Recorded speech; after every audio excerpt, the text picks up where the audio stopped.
இப்போது கம்ப்ளீட் ஆகாதது எதுன்னு பார்த்தீங்கன்னா அரசியல், பொருளாதாரம். இது ரெண்டும் வளர்ந்துட்டே போகும். உதாரணத்துக்கு நபி ஸல்லல்லாஹு அலைஹி வஸல்லம் காலத்தில் ரசூல்லாவை தலைவராக யார் தேர்ந்தெடுத்தா? அல்லாஹ். இப்போ ரசூல்லா போயிட்டாங்க, அடுத்த தலைவர் யார் தேர்வு பண்ணணும்? இந்த கணக்குப்படி அல்லாஹ் தான் தேர்வு பண்ணணும். அதானே கரெக்டு. போன தலைவர் யாரை செலக்ட் பண்ணாங்க? அல்லாஹ் செலக்ட் பண்ணான். அடுத்த தலைவர் அல்லாஹ் தான் செலக்ட் பண்ணணும். இப்போ பண்ணல. சரி, வாட் இஸ் நெக்ஸ்ட்டு? அப்போ யார் தலைவர், யார் தலைமை தாங்கணும் மனித கூட்டத்துக்கு? அப்போ நம்மளே யார் சிறந்தவரோ அவர் தலைமை தாங்கணும். அப்போ உங்களில் சிறந்தவர் யார்? தெரியாது. ரசூலா அப்படியே அம்போன்னு விட்டுட்டு போனாங்க. எழுதி தரேன்னாங்க, அப்புறம் அல்லாஹ் அதுக்கு பின்னாடி வேணான்னா அப்படியே விட்டுட்டு போயிட்டாங்க. பார்க்கலாம் என்ன பண்ணுறாங்கன்ட்டு.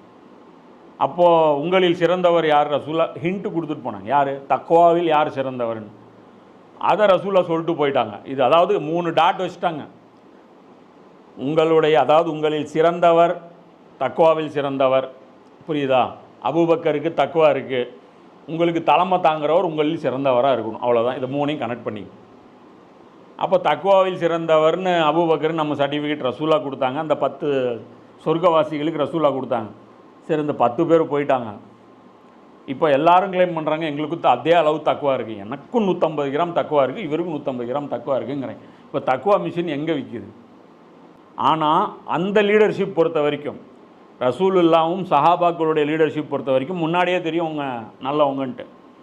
மற்றவங்களை பொறுத்த வரைக்கும் எல்லோரும் சமம். இப்போ இன்றைக்கி துறைகள் மாறிடுச்சு.